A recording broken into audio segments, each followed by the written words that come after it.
What's going on, everyone? This is Big Bob. Welcome back to another edition. Today we're at Roadhouse Bar and Grill in Cave Creek, Arizona. We're going to speak with Big Caz. Stay tuned. Live.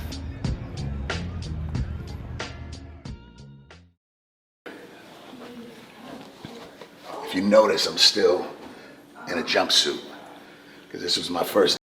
Saw right here, my little brother Nipsey. A lot of folks don't realize that's not a fan tattoo. That was my little brother. You know. So yeah, man, this was custom made by Boy Minds. You know, a lot of times people don't realize. You never know who's behind something. So a lot of projects I've done, people didn't even realize that it was me that produced them. This is, you know, some of the payoff. There's more plaques, but I just put up the more important ones. This picture right here, if you notice, I'm still in a jumpsuit because this was my first day out of prison, and that's Lazy Bone and Ice-T picking me up. And we went straight to the studio and knocked out a song. But I was so just institutionalized, you know, every picture was just this, throwing up fucking neighborhood. I mean, I love where I'm from, but throwing up something that I don't get a retirement check, a social security, no benefits whatsoever. But if you notice in the picture, my face, I didn't, all I cared about was representing. And Ice-T taught me, you know, man, stop giving to something that don't give back. And, you know, sometimes you just gotta get up and leave to live a fresh life. But, you know, that picture says it all, because this was 1998, and this was the day when my music career started.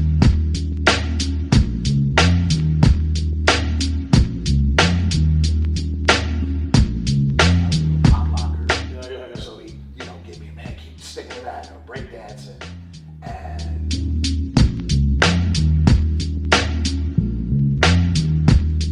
So right here, this is Ghost, and this is Big Caz's mechanic. He's the only one that touches Big Caz's bike. My bike right here.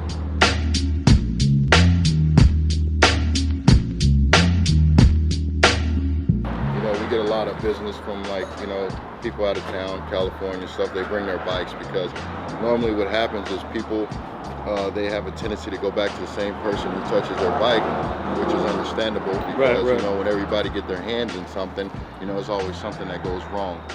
You know, at least you know when one person touches it, you know, it's always going to be that person knows what's wrong with the bike or vice versa. There's the good and the bad. The good is he's the only one that works on my bike.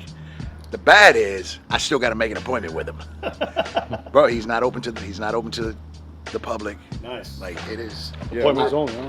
we're sort of we're really small shop, you know, and I got a daytime full job. Okay. You know, I'm a carpenter by trade, so when I get the time, you know, I come down here, and I have a business partner named Southside Johnny. He's from California. Okay. And he's actually in the old Harley magazines. He used to race Harley. So you know, he's kind of my mentor, and he's been teaching me a lot about this, you know, and he's really good. Awesome. You know? Did you go to school for learning? No, I didn't go to school for learning how to do this. It was kind of like when your pops take you and put you under the hood or something, you know, and pull the transmission out and slide up from under the truck with the transmission. So he's teaching you how to wrench. That's kind of how I learned, you know, hands-on experience, you know. I mean, school is not going to teach you everything about certain things, you know. It'll teach you basics, but when it comes down to really building and digging into something, you know, you really need someone who's old school there to teach you how to do it properly, you know. And then the problem is that's a lot of problem with these new mechanics at Harley Davidson, stuff like that, you know. They really haven't had the old school, you know, guidance that people need to really do the job correctly. You know, like an old guy told me once you go in it, you know, you don't replace the parts with old stuff. You go in there, you change everything with new, because then you know you won't have to go back in it because it's brand new. You're not new to riding. How long have you been riding? I've been riding 20 plus years. 20 plus years.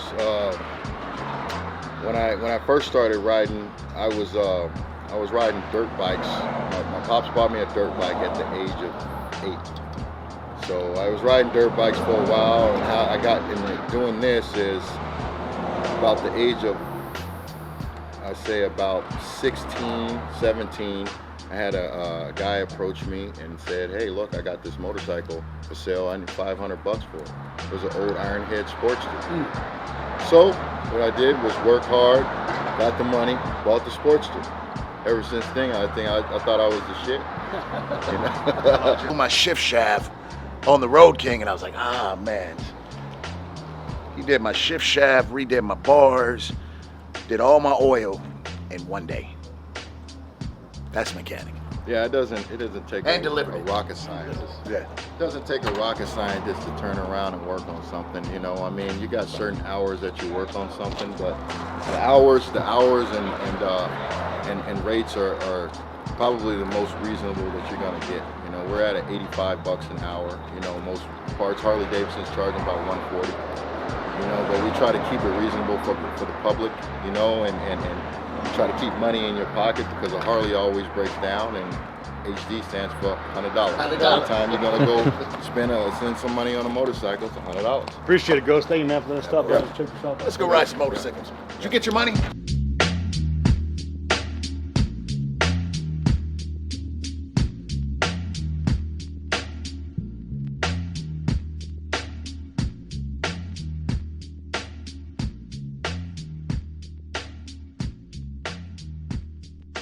For a minute, you ain't shit to me. Who you claim to be? You ain't got to lie, just kick it with me.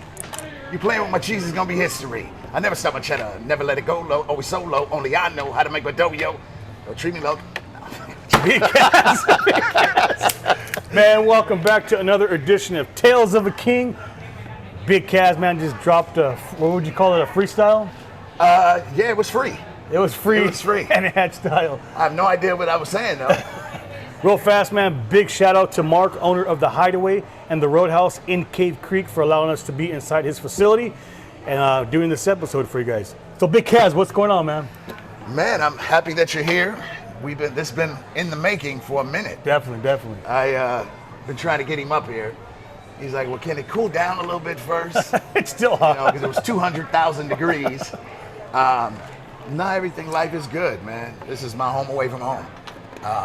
Also, shout out to Taylor, the owner's son, the other owner. Thank you. We're inside their apparel shop that I'm sure you'll see the footage later. This place is packed. And they gave my brother here carte blanche, do what you want. But everything's good, man. I'm glad you made it up. Good. Thank you for having us. Now, a lot of you guys may not know who Big Caz is, and a lot of you may. Let's get right into it. So, as far as, it's not a secret, you ran with the Rolling 60s Crips, correct? For a tad bit, yes. And how long? You were young when you started that lifestyle. 12. 12. Wow. Yeah. Wow. And how long did you run with them? As far as You know, sadly, people think that they watch TV too much, so they think, oh, once you get in, you can't get out. It's like, knock it off. I was one of those guys that believed in it to a fault and was loyal to a fault. right? So I never really got out of it. I just moved away. You know, I don't ever categorize myself as a killer, and I believed what CRIP stood for, and sadly, that's not the direction that it went over the years. But, you know, you could have found me up until my 40s. Wow. On 60th and Crenshaw at that Taco Bell, letting it be known, this neighborhood 60s. Yeah. Is that my life now? Not even close. You know, I showed you a picture earlier with me, Ice-T, and Lazy Bone. Yes. Which is my first day home from the joint. And I think if you looked at every picture I'm standing like this. That's how mentally gone I was. Because I thought that, you know, I didn't know how to smile. Right. You know, it took my daughter to tell me, Daddy, smile, you have a nice smile. You know, I didn't realize that I had colored eyes until years later. I just thought I was the epitome of a kid from the ghetto. So, you know, I finally just kind of pulled away from the neighborhood. Sadly and disgustingly, I was still on some kind of probation until 42 years of age. Wow. And by then I was already a successful musician and Right, everything. right. But I just wasn't.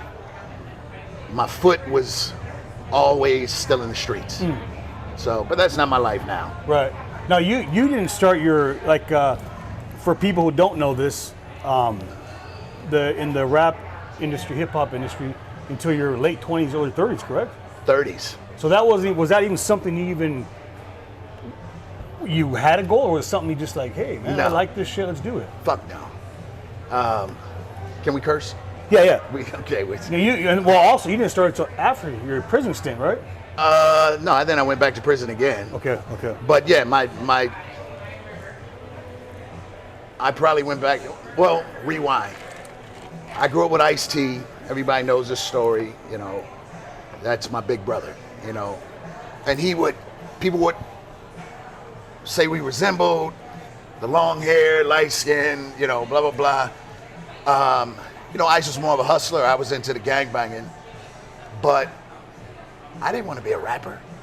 I thought rapping was cool, but I was always an eclectic kid. I liked rock music. I liked ska, you know, mod music. Right. I liked a little bit of everything.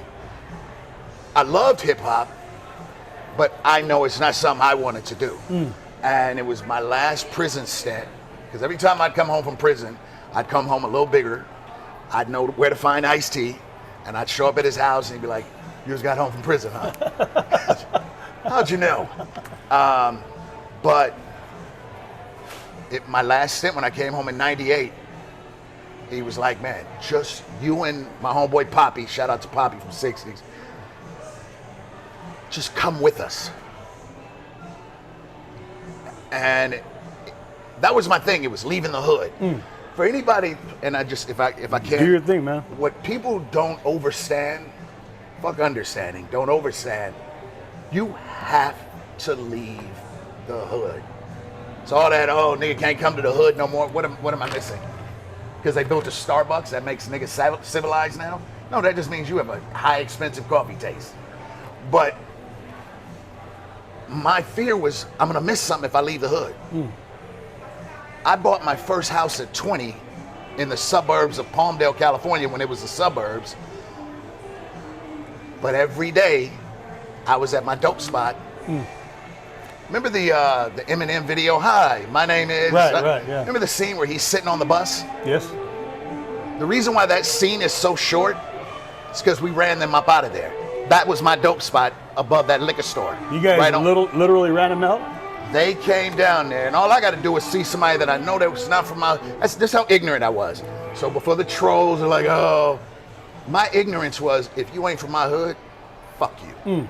So when they showed up, it was like, you didn't ask for that pass. And my dope spot that's 54th and Crenshaw. Right. And my dope spot was right upstairs, and my clothing store, Colorblind Clothing, was right across the street. Wow. So it was like, nah, you can't come over here unless you cash us out. That's how ignorant I was. Wow. So it was finally me coming home in '98, and Ice-T got me to go out on the road, and I never looked back. Oh yeah. So yeah, and at '98, so if I'm 53 now, I would have been, I don't know, I'm a ninth grade dropout, so I don't know but I would have been in my 30s. Right. Yeah, you think, if I remember the research I've done, I think you're about 31 or 30. Yeah, man. Yeah. Now, so as far as when you transitioned, I don't know how to say it right, from gangbanging to the hip hop, how did you get into motorcycles? Now, I'm gonna say motorcycles. He's gonna explain why right now. I seen this guy on Discovery Channel a few years back, and he started saying motorcycles, but then he breaks it down why you say motorcycle. So I hope everybody catches on to this. You can call it whatever you want, as long as you ride. You ain't got no right to call it anything if you don't ride. Right. The reason why it's called motorcycle, do you ever hear anybody call a bicycle a bicycle? And a bicycle was before a motorcycle. Right. So the original origin is motorcycle. But you call it whatever you want. And I've listened I've watched a lot of your interviews waiting for a slip up, and this guy's not. The motorcycle goalie, that's his word. That's his word. That's your word. I think that's awesome. It's, my daddy called it that. Yeah. Richie from the Vagos, who's like my mentor. My brother, who's on the other side of this camera. It's if you know your history, it's motor. Go anywhere in the South, and I mean deep in the South, like where he's from, and you're gonna hear, go in there get my motorcycle. And you say you got a bad country accent. No, it's called motorcycle. It's proper. So what was the question though? So how did you transition? How did you even get into motorcycles? I should ask. So I got my dad was a biker. I would see the cats in my neighborhood on motorcycles. I got my first motorcycle when I was 14. Wow. And it was old Triumph. No, not a Triumph. Starts with an R. Or maybe it was a Triumph. Got me. And I remember the guy wanted $250 for the bike. He had a bunch of bikes. We had this magazine in LA called The Recycler. Remember The Recycler? Yeah, I remember that. Yeah. And it was a Norton. I don't know. Okay. Well, Okay. N is close to R. Right? So he had a bunch of motorcycles, and I remember he lived in Culver City, so I got on the bus, got there, and he had a bike for $2,000, he had a bike for this, and then I saw this Norton. I was like, how much for that one? He was like, $500. I said, I got $250. He's all right, take it. And take these 4 quarts of oil with you, because you're going to need them. Literally, every 2 miles, I was pulling over, Oh, shoot. dumping oil. And I remember I got it to my house, and my dad said, you bought it, you got to fix it. And, so the transition was, I stole my first motorcycle when I was 11, 12. Yeah. Remember a guy by the name of Maurice that worked at Nautilus Gym. He was like, yeah, you can ride my bike around the corner. I didn't make it back. Maurice caught me eventually and beat the dog shit out of me. But and then the club world, I was never in my thoughts to be in a club because I didn't know how to differentiate. I'm a gangbanger. Right. And then when I wasn't gangbanging, it was like, no, but I still was that. And I started my own club at first called Kings Among Kings, which in turn ended up being an outlaw club. Okay. I had 3 chapters throughout the States. But my birth mother was very known in the motorcycle community. She hung with the chosen few. Okay.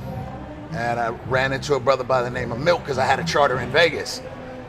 And I always keep this picture in my wallet, which I still have to this day, and it was built by one of their OGs, Pee Wee from Chosen Few. Okay. And it was an 86 Moo Glide. Oh, wow. That's what they're called, Moo Glide. When AMF bought Harley. Okay. And I showed him that picture. I said, this was built by Pee Wee. I invited him up to my beach house, and on the ride home, I kept looking at his chaleco. I just kept looking at his cut. And I'm like, something's missing here. And my birth mother wasn't really known. She was known for being a friendly woman. Okay. So I kind of wanted to wrong a right. And I ended up prospecting. I walked away from my club as a national. Right. Ended up joining the Chosen Few. Wow. I know you were gangbanging, you were locked up. You were also, I don't know what the right terminology is because I never gangbanged. But you were shot in the head, correct? Yeah. Was that over gangbanging or drug war or? We've kind of beaten this horse, so we'll put it to bed here. Your age and leaving the hood doesn't give you a pass or an excuse to go, okay, he's cool now. I was in a known area that I should not have been in. Here's always the funny part to this story. So every Friday, people that, I'm gonna date your age right now. Every Friday, you can get 2 fillet of fish for 99 cents on Friday. So I was on my way to pick up Ice-T's DJ, Evil E, Okay. to go to Ice-T's house. And I'm like, I want to get my fillet of fish. And I know it was a blood neighborhood. And I'm in a brand new Range Rover, I'm sorry. And, circumstances was that I'm a stripe. Even at this age now, I'm still a stripe for someone. Right. Don't ever think that you're just good. I don't you've been with me all day. I don't ride like I'm worried. Right. But this was a situation where, hindsight 2020, would I do it now? I'd probably maybe look for dinner. Well, hey, I don't eat filet of fish anymore. I just can't do it. But so yeah, part of it was who I was, but also they wanted my Range Rover. So I was shot in the head 4 times in the side. The gun jammed. They broke my jaw. And what people don't notice, whenever I talk, if you notice how I'm holding my right arm, or keep doing this, or I put it down, or I had Parkinson's. Okay. And people that have been around me know that I shake. I have what Muhammad Ali has. I have from the cranial damage. That's the gift that I got out of it. But I shake a mean martini now. But the Parkinson's is from the wound? Yeah, okay. Yeah. It went so deep into my head. You go to a neurologist, you have 1 million nerves. So to find that one nerve, because they wanted to do surgery. Yeah. But to find that one nerve, I'm like, I'll just shake.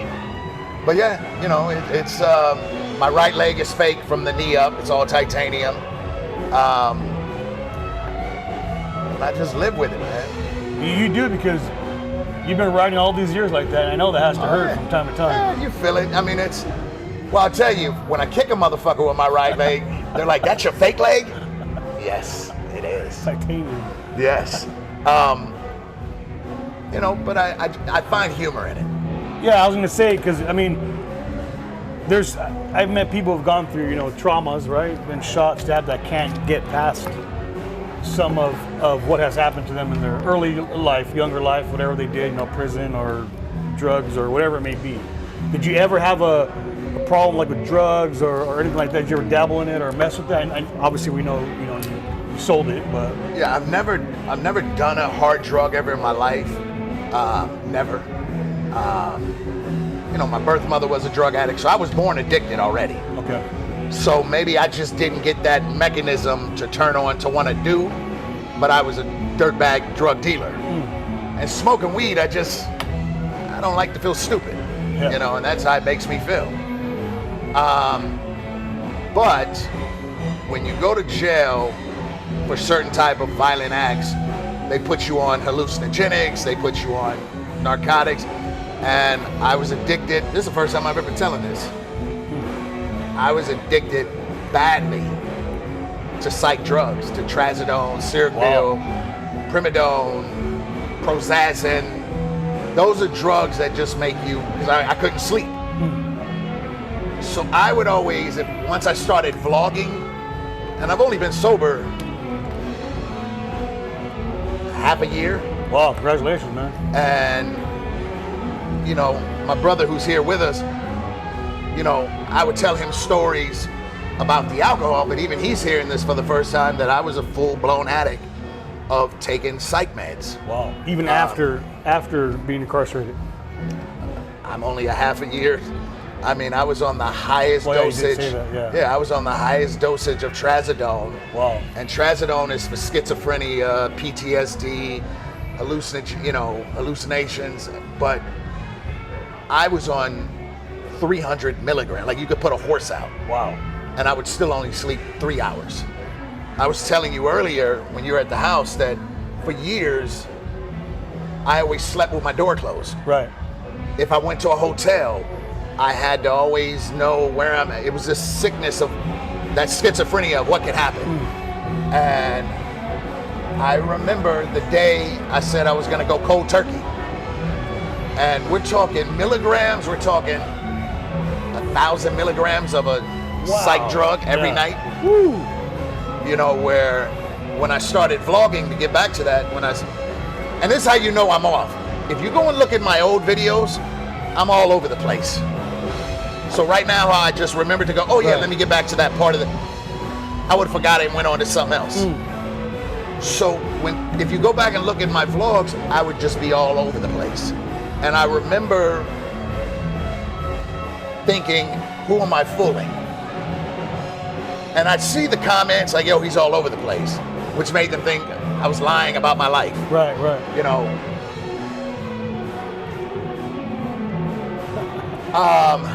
But it's been, I actually would tell you when I've been sober from psych drugs. I was in Egypt in March, April. Wow. And I'm talking, this was my concoction every night. 3 Trazodones, 2 Seroquels, Google it, 4 blood pressure medicines, Wow. Prozazin that stops you from dreaming. Okay. Because if I dream, schizophrenia. Okay. So Prozazin, I was on that. 4 Unisom All this nightly? in one night. Wow. And then I would pour myself a drink because my logic is, well, I'm financially well off. I'm not bothering nobody. You know, if you pan the camera to my brother, he could count on a few fingers. I mean, it's like I've only seen him drink once, and it was outlaw whiskey. Outlaw whiskey. But he never saw me drink. We had 1 drink at the clubhouse because I was fiending to get home. So he's learning this for the first time too. Oh, so you were more excited to take the drugs, the pills, than you were to have a drink. I'm gonna sleep good tonight, and I'd sleep 2 hours, and would wake up still with my blood pressure 203 over 150. I mean, like I should be at cardiac arrest. Right. And was taking steroids. You know, we're not talking testosterone. So that was my bound, but it was in my little world. Right. And I remember telling my ex-wife, and I remember this like it was, when you do it, you got to do it for yourself. Because I remember I was like, I'm going cold turkey, and she goes, we've been through this before. I was like, bitch, we ain't been through nothing. While you're snoring, I'm the motherfucker wide awake. And I've never, and I just when we get back to the house, if you're following back, I'm gonna show you a box. I keep that box for a reason. And every month they still renew the pills. Wow. For me to get health insurance, I have to get these pills. Okay. So if they see it, I may lose my insurance. But I have a box full of these pills, and I'm never touching them. Hell yeah. So yeah. As far as like, you got out of the club and now you do your own thing, or you're still in a club? No. I retired. I ride solo with my brother. I don't ride with a lot of people. I really don't ride with anybody but just my brother. Right. It's 2 cats I ride with. My brother Ghost, my brother Wedo. You know, you've heard me say the term, every brother ain't your brother. Right. These guys are the epitome of real brothers. You know, in the club life, I'm disgusted how a motherfucker will hang around, stop prospecting, and will instantly, that's my brother, I'll die for him. Bitch, don't die for me. Nigga, live. Yeah. You're no use to me dead. Right. And I don't want that negative energy. You know what I mean? If you already talking about walking in, dying, I want to finish my burger. Right. So it's nothing against, I do not denounce club life at all. I think it's right for people. It was right for me. I still love club life. I just think there's a journey and there's a destination. I've gotten to my destination. Okay. Arizona is my destination. My journey was all my homes that I squat at. That's funny. Have a home, I might squat in it, but I'll remodel it for you. I'm actually in the home he remodeled that he was squatting in. We were there earlier. We had to make it quick because the owners might have came back. But no, it's, you know, I'm a 1%er with or without a chaleco, without patches. You know, I'm in an area right now that's not the most friendly for me. But I don't wake up thinking that way. Right. I wake up thinking, if you want to fuck your day off, then go by all means. Right. Because that's not, everybody knows this story. This right here is my Palm Pilot. Remember Palm Pilots? Yes. Well, this is my Palm Pilot. And when I wake up in the morning, I look at it and it goes, nah, I'm not gonna do that. And then I check it off and I look at it again tomorrow. And then every day I look at it and I go, nah, I'm not gonna do that. So I'm not here to be in anybody. I'm a Right. 1%er, but I'm not here to be in anybody's Right. example of testing me as a tough guy. Like, dog, your motorcycle don't make you tough. Right. Your dick ain't gonna get no bigger. Your bitch ain't gonna think you're any cuter.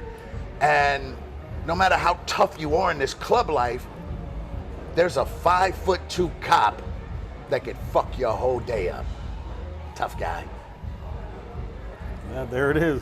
Now well, I want to talk about one more thing. You said, I watched one of your interviews, you said you're 1% away from giving 0 fucks. What does that mean?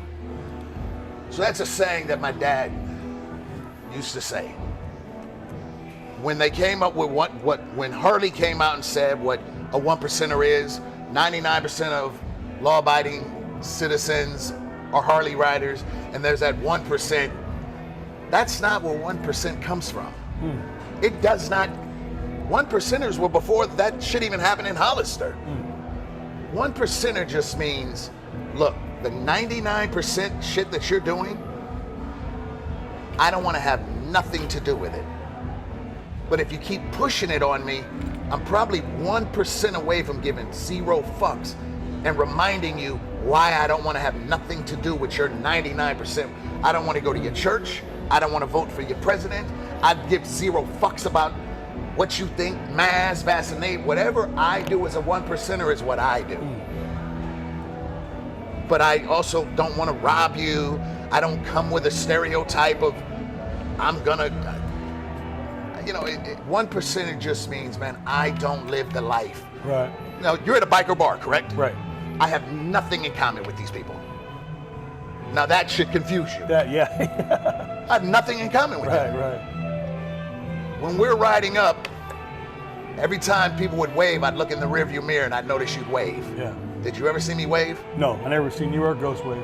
Did that confuse you or you? Oh, I kind of figured, but it's none of my business, you know what I mean? I can only speak for me. My daddy never waved. I don't have nothing in common with you because you ride a fucking motorcycle. You don't see 2 dudes in a Camaro going.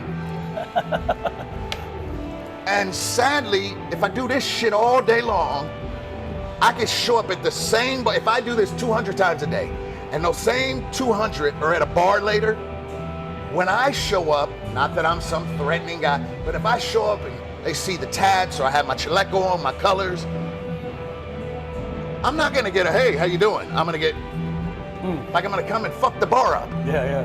Hence, why do you think bars say no colors allowed? They don't mean in a racist way. Right. Maybe in the South. But that's what a 1%, I don't have nothing in common just because you ride a motorcycle. Right. If your battery's dead, hey man, I hope you got AAA. I'm not helping you.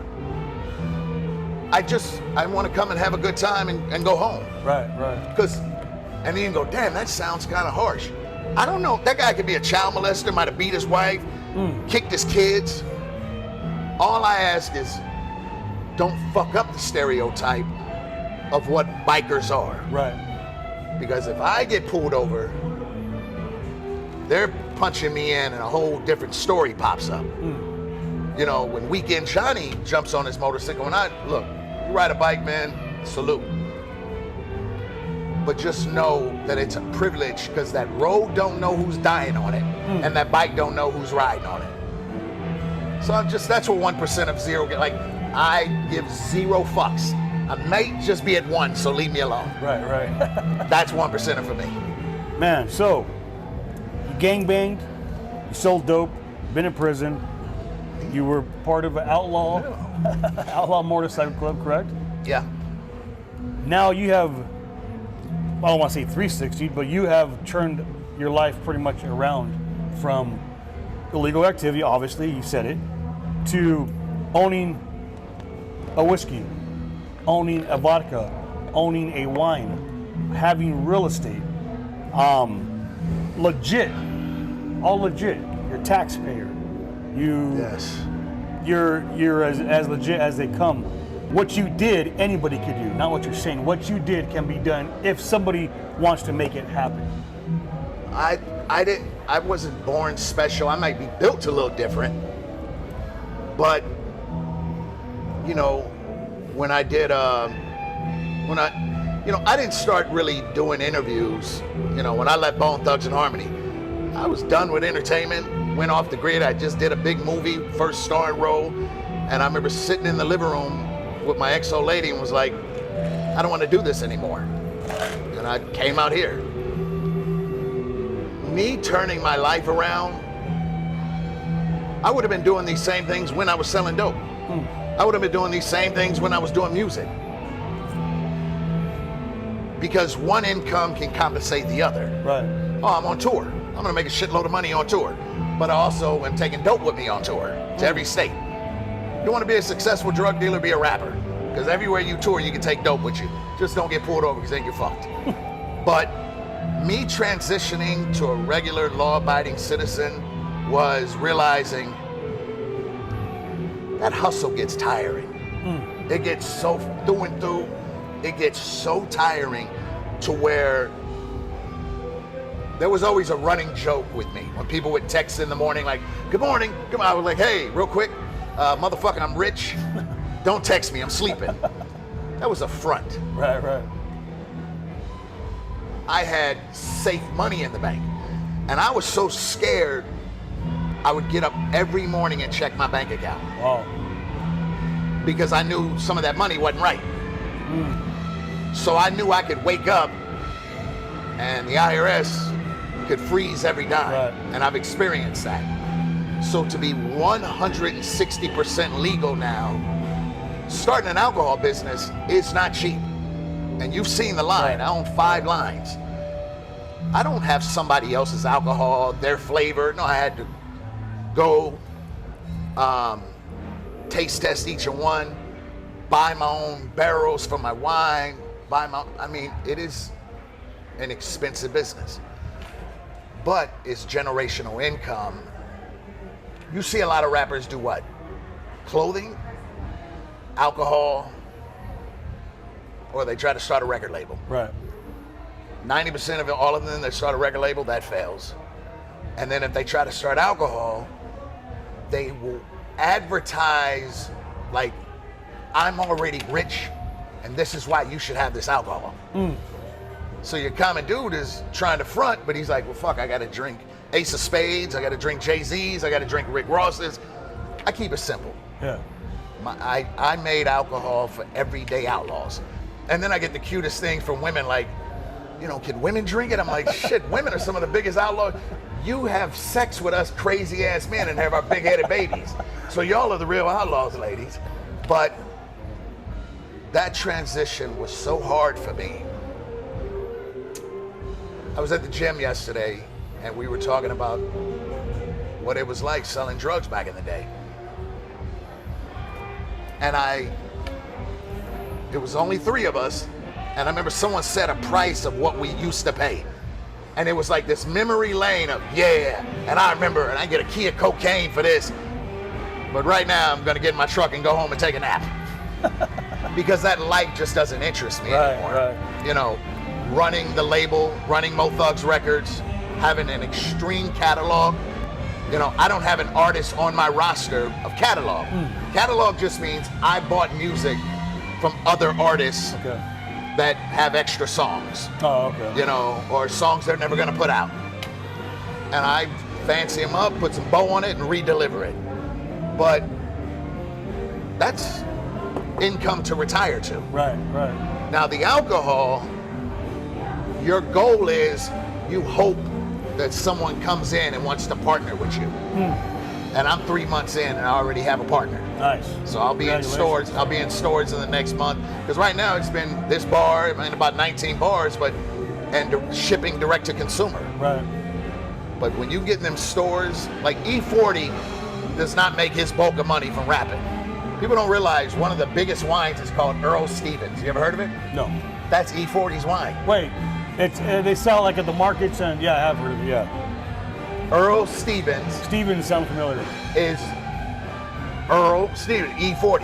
Wow. Now before then, which he has Slurricane, he's got some other stuff. You know, that was ghetto. That was Right.